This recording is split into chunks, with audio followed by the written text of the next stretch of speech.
సనాతన ధర్మం అంటే ఏమిటి, అది ఇంకా అవసరమా? రచన డాక్టర్ దేవరాజు మహారాజ్. సనాతనం పేరుతో సమాజంలో జరుగుతున్న అఘాయిత్యాలకు లెక్కలేదు. ప్రస్తుతం అధికారంలో ఉన్న నాయకులు ఒకరిని మించి ఒకరు సనాతన ధర్మం గురించి మాట్లాడుతున్నారు. ప్రజలకు ఏమి సందేశం ఇస్తున్నారో కూడా వారు తెలుసుకోవడం లేదు. వైదిక మతం గుప్పెట్లో సమాజం పూర్తిగా విలువలు కోల్పోయింది. వాళ్ళు చెప్పే పురాణాలు, గాథలు, సాంప్రదాయ కీర్తనలు, భక్తి, మూఢత్వం సమాజాన్ని భ్రష్టు పట్టించాయి. ఇంతకీ సనాతనంలో ఏముంది అంటే అందులో అసమానత ఉంది. నిజాయితీ, నైతికతలు లేవు. బ్రాహ్మణిజమనే కాదు, మతాలు ఏవైనా సరే మనుషుల సమాన స్థాయి గురించి మాట్లాడవు. అయినప్పుడు మతాలు ఇంక అవసరమా అనేది ఆలోచించుకోవాలి కదా. సనాతన ధర్మం ప్రకారం మగపిల్లవాడు పుట్టడానికి పుత్రకామేష్టి యాగం చేయాలి. శత్రువులను చంపడానికి శత్రు సంహార మంత్రం ఉండనే ఉంది. అమ్మాయిలను ఆకర్షించి వశపరచుకోవడానికి వశీకరణ మంత్రం ఉంటే, లక్ష్మీదేవిని వశం చేసుకుని డబ్బు సంపాదించుకునేందుకు లక్ష్మీ మంత్రం ఉపయోగించాలి. వర్షాలకు వర్ణయోగం, అలాగే విజయానికి, ఆరోగ్యానికి, పెళ్లికి, చావుకి అన్నిటికీ మంత్రాలే. మరి కష్టపడేది ఎప్పుడు? కష్టపడకుండా, చెమట చెందకుండా కూర్చొని పొట్టబోసుకోవడానికి ఒక వర్గం వీటిని సృష్టించి తమ జీవనాధారం తాను చూసుకున్నారు. ఇవన్నీ సనాతనవాదులు బోధనలు జీర్ణించుకున్న నేటి ఆధునికులు కూడా అనుసరిస్తున్నవే. నిజానికి ఏ మంత్రం వల్ల ఏ ఉపయోగం ఉండదు. కాయా కష్టం చేసి కానీ, సొంత తెలివిని ఉపయోగించుకొని భవిష్యత్తుకు దారులు వేసుకోవాల్సి ఉంటుంది. సనాతన ధర్మం పేరుతో మనవాదులు చెప్పుకునే గొప్పలు ఎలా ఉంటాయో మనకు తెలుసు కదా. ఉదాహరణకు, వినాయకుడి తొండం ప్లాస్టిక్ సర్జరీ అంటారు. శివుడు గొప్ప పర్యావరణవేత్త అని చెప్తారు. సీతాదేవి టెస్ట్ ట్యూబ్ బేబీ అని, పుష్పక విమానాలు రామాయణ కాలం నాడే ఉన్నాయని, శ్రీలంక వారధి కోతులు కట్టాయని చెప్పుకుంటుంటారు. అంతేకాదు, ఇంటర్నెట్ సౌకర్యం భారత కాలానికే ఉందని, సంజయుడు భారత యుద్ధాన్ని ప్రత్యక్ష ప్రసారం చేశాడన్న కోతలు కోస్తారు.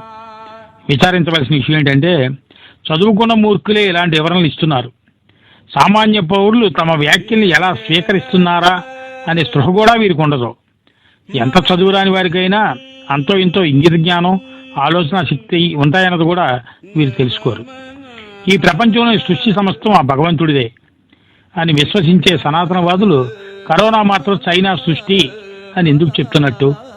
అంటే వారి వాదనలోని విషయాల మీద వారికే నమ్మకం లేదని తెలుస్తుంది కదా. దేశభక్తి పేటెంట్ తమదే అయినట్టు గొంతు చించుకొని ఆర్ఎస్ఎస్, బీజేపీ నేతలు, కార్యకర్తలు ఏరి ఎక్కడ? వరద బాధితులను ఆదుకోవడానికి ఒక్కరైనా కనబడరెందుకు? వారు విశ్వసించే వారి ధర్మ పరిరక్షకుడైనా వచ్చి ఏ సహాయం చెయ్యడెందుకు? దేశంలో ఓ చోట క్లౌడ్ బాస్ట్ అయి వరదలు వస్తున్నాయి, మరో చోట కొండరాలు విరిగిపడి జనం చచ్చిపోతున్నారు. గుజరాత్లోనే బోయింగ్ విమానం మెడికల్ హాస్టల్ మీద కూలి 100 మంది ప్రాణాలు కోల్పోయారు. ఆ రాష్ట్రంలోని వంతెన కూడా కూలింది. ఆ పార్టీ కార్యకర్తలు ఒక్కరైనా ఆయా చోట్ల కనబడలేదు. బాధ్యత గల మంత్రులు ఎవరు రాజీనామా చేయరు సరికదా. దేశ పౌరులు క్షమాపణలు కూడా చెప్పుకోరు. తమది మోడల్ రామరాజ్యం అని ధీమాగా ఉన్నారేమో. సనాతన ధర్మానికి కొందరు అధికారిక ప్రవక్తలు ఉంటారు. వారు తమ వేషభాషలు మార్చుకొని సామాన్యుల కన్నా ఉన్నతులం అన్నట్టు ప్రవర్తిస్తుంటారు. నుల్టి మీద, భుజాల మీద గుర్తులు పెట్టుకొని విచిత్రమైన భాష మాట్లాడుతుంటారు. తాము అధికులమనే భావన కలిగించడానికి నానా తంటాలు పడుతుంటారు. ఉదాహరణకు, స్వాములుగా మారిన వారు పెట్టుకునే పేర్లు గమనించండి.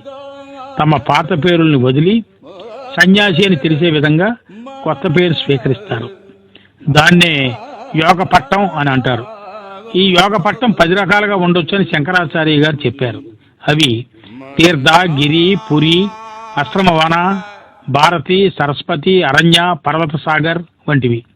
అందుకే చూడండి, మనకు నరసింహ భారతి, ఆనంద తీర్థ, చంద్రశేఖర సరస్వతి, విద్యారణ్య వంటి పేర్లు కనబడుతుంటాయి. సనాతన ధర్మం యొక్క ప్రాశస్యం తెలుసుకుందామని ఎవరైనా పొరపాటున పురాణాల్లోకి తొంగి చూస్తే అక్కడ వారికి ఎలక్ట్రికల్ షాక్ తగులుతుంది. కారణం, అందులోని అనైతిక అంశాలు కోకొల్లలుగా ఉంటాయి. మచ్చుకు కొన్ని మాత్రమే చూపెడుతున్నాను. చంద్రుడు చదువు నేర్చుకోవడానికి గురువు దగ్గరికి వెళ్తాడు. అక్కడ గురువు భార్య తార కనిపిస్తుంది. అంతే. చంద్రుడు ఆమెతో సంబంధం పెట్టుకొని బుధుడు అనే కొడుకుని కంటారు. బృహస్పతికి రుచుకుడు అనే అన్న ఉంటాడు. ఆయనకు మమత అనే భార్య ఉంటుంది. బృహస్పతి అన్న భార్య మమతతో జత కడతాడు. ఆకు తిరిచి ప్రజాపతికి 2 పిల్లలు ఉంటారు. యక్షుడనే మగపిల్లవాడు, సుదీక్షణ అనే ఆడపిల్ల. ఈ ఇద్దరు అన్నా చెల్లెలు పెరిగి పెద్దవారే పెళ్లి చేసుకుని భార్యాభర్తలు అవుతారు. ఇక సుదర్శన్ అనేవాడు సొంత మనవరాలతో పిల్లలకి అంటాడు. సమకాలీన సమాజంలో కూడా ఇలాంటి వివాహితర సంబంధాలకు సంబంధించిన వార్తలు మనం వింటుంటాం కదా. అంటే ఏమిటి? పునరావృతం అవుతున్న పురాణ సంస్కృతి అన్నమాట. ఘనమైన సనాతన ధర్మాన్ని ఇంకా కొంత నిలబెడదామని ప్రయత్నిస్తున్నారన్నమాట. అయితే ఇలాంటి వారికి కఠినమైన శిక్షలు ఎందుకు పడుతున్నాయో సాంప్రదాయవాదులే చెప్పాలి. అక్రమ సంబంధాల వల్ల పుట్టిన వారికి పురాణ రచయితలు మంచి మంచి బిరుదులు కూడా ఇచ్చారు. ఒకటి, కనీనుడు అంటే పెళ్లి కాకముందు అక్రమంగా పుట్టినవాడు. 2, గోడాత్పనుడు అంటే గూఢంగా అంటే రహస్యంగా పుట్టినవాడు, భర్తకు తెలియకుండా అక్రమ సంబంధంతో పుట్టినవాడు. 3, క్షేత్రజ్ఞుడు భర్త అనుమతితోనే అక్రమ సంబంధానికి పుట్టినవాడు. ఇలా మనకు 12 రకాల పుత్రులు కనిపిస్తారు.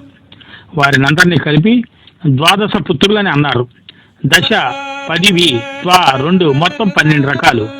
ఆడా మగ భేదం తప్ప ఇందులో వాయు వరుసలు లేవు. ఆనాటి పురాణ రచయితలు ఇవి రాశారంటే అర్థం చేసుకోవచ్చు. అది అనాగరికమైన సమాజం. వారికి సైన్సు, చరిత్ర, లోకజ్ఞానం వంటి ఏమీ తెలియవు. ఆ కాలానికి వాళ్ళు అలా రాసుకున్నారని పరిణితి చెందిన ఆధునికులు చెప్పుకోవాలి తప్ప అవి గొప్ప రచనలని వాటిని ఇప్పుడు ఆదర్శంగా తీసుకోవాలని చెప్పే మూర్ఖ సనాతనవాదులను ఏమంటాం? ముఖం నుండి పుట్టినవాడు ఎంతటి మూర్ఖుడైనా అతను అస్వస్థుడు కాదు. పాదాల నుండి పుట్టినవాడు ఎంత విద్వాంసుడైనా అతను అస్వస్థుడే. ఇదే బ్రాహ్మణిజం సూక్తి. సనాతన ధర్మాన్ని విశ్వసించే వారి సిద్ధాంతాలు ఇలాగే ఉంటాయి. ఇవి నేటి యువతరానికి నచ్చవు. అయినా ముఖం నుండి పాదాల నుండి ఎవరికెవరు పుట్టరు కదా. అవన్నీ కుట్రపూరితంగా రాసుకున్న కట్టుకథలని ఈ తరం గ్రహించింది. దేవాలయ ప్రాంగణంలో కూర్చున్న ప్రతివాడు బిచ్చగాడే. తేడా ఒక్కటే, ఇంగితం. ఉన్నవాడు మనుషుల్ని బిచ్చం అడుగుతాడు, అది లేనివాడు రాతి విగ్రహాలను అడుగుతాడు. అయితే విగ్రహాలను బిచ్చం అడిగేవాడు పెద్ద మోసగాడు. విగ్రహాల ముందు నిల్చొని ప్రార్థిస్తున్నట్టు నటిస్తూ భక్తుల్ని నమ్మిస్తూ వారిని దోచుకుంటాడు. ఇవన్నీ గమనించిన ప్రసిద్ధ తెలుగు కవి గురజాడ అప్పారావు గారు వర్ణధర్మ మధర్మ ధర్మంబే అన్నాడు. నియోగి బ్రాహ్మణుడైన హేతువాదిగా సంఘ సంస్కర్తగా మారి బ్రాహ్మణిజం పట్ల తనకున్న అభిప్రాయాన్ని నిష్కర్షగా వెల్లడించాడు. అందరూ చదువుకుంటే వేల సంవత్సరాలుగా మనువాదుల ఆధిపత్యం ఎలా కొనసాగేది? కొంచెం లోతుగా ఆలోచించిన వారికి విషయం అర్థమవుతుంది. అందుకే వారు శూద్రులు, మహిళల చదువు మీద ఆంక్షలు పెట్టారు. బహుజనుల పిల్లలకు పాలు అందకుండా చేశారు. పిల్లలు ఆరోగ్యంగా పెరగడానికి అవసరమైన ఆవు పాలు తెచ్చి భక్తి పేరుతో, అభిషేకాల పేరుతో రాళ్ల మీద, రప్పల మీద పోయించారు. మట్టి పాలు చేయించారు. దానివల్ల ఏం సాధించినట్టు? చెప్పుకోవడానికి ఏమీ లేదు. ఇప్పుడేమో ఆవు పేడ తినాలి, ఆవు మూత్రం తాగాలి అని, ఆవు మూత్రం ఔషధం అని ప్రచారం చేస్తున్నారు. వారు మాత్రం పేడ తినరు, మూత్రం తాగరు. కానీ బహుజనుల్ని ప్రభావితం చేసి వారితో పేడ తినిపించి ఆవు మూత్రం తాగించాలని కుట్ర భారతి. ఆ రకంగా బహుజనులు బలహీనులుగా, బానిసలుగా ఉండిపోవాలనేది వారి కుట్ర. విషయం అర్థం చేసుకుని కొందరు మూర్ఖ బహుజన నాయకులు బ్రాహ్మణిజ ప్రభావం ఇంకా కొట్టుకుపోతూనే ఉన్నారు. బల్లి రాత్రంతా 100 పురుగులు తిని తెల్లవారగానే శ్రీరాముడి ఫోటో వెనక దాక్కుందంట. ఇదే పని ఒక శతాబ్దంగా ఆర్ఎస్ఎస్, బీజేపీలు చేస్తున్నాయి. ప్రస్తుతం దేశంలో అదే పని మోడీ, షాలు కొనసాగిస్తున్నారు. ఆధునిక ఆయుధాల పేర్లు కూడా తెలుసుకొని మన దేశ నాయకులు దేశాన్ని రక్షించుకునేందుకు తమ వద్ద సుదర్శన చక్రం ఉందని ప్రకటిస్తారు. పురాణాల్లోనూ కల్పిత ఆయుధం తమ దేశాన్ని రక్షిస్తుంది అని చెప్పడం హాస్యాస్పదం. ఈ వ్యాసంలో బ్రాహ్మణులు, బ్రాహ్మణిజం వంటి పదాలు వాడినందువల్ల సమకాలీనంలో ఉన్న బ్రాహ్మణులు ద్వేషిస్తున్నట్టు కాదు, దేశించమని చెప్పడం కూడా కాదు. మనుషులందరిలాగానే వారు కూడా సమాన స్థాయి గల మానవులే. అయితే ఒకప్పుడు బ్రాహ్మణిజం బహుజనుల, మహిళల జీవితాన్ని ఎంత దుర్భరం చేసిందని సమీక్షించుకోవటం. ఎందుకంటే గతం తెలుసుకోకుండా కొంతమంది యువకులు ఒకనాటి బ్రాహ్మణిపు ప్రభావంలో పడుతున్నారు. అవేవో గొప్ప భారతీయ సాంప్రదాయాలు అన్నట్టు వాటిని అనుసరిస్తున్నారు. అందుకే వారు గతం తెలుసుకోవాలి. తెలుసుకుంటేనే సమకాలీనత అర్థమవుతుంది. కాబట్టి వ్యక్తిగతంగానైనా సమాజపరంగానైనా బ్రాహ్మణిజాన్ని నాశనం చేస్తేనే దేశ భవిష్యత్తు అభ్యుదయ పదంలో వైజ్ఞానికంగా ముందుకు పోతుంది. సనాతన ధర్మం అంటే నేడు హిందూ రాష్ట్ర నినాదాలకు వెన్నుముక్క లాంటిది అన్నది ఈ దేశ ప్రజలు గ్రహించారు. దాన్ని తరిమి కొట్టడానికి సంసిద్ధులై ఉన్నారు.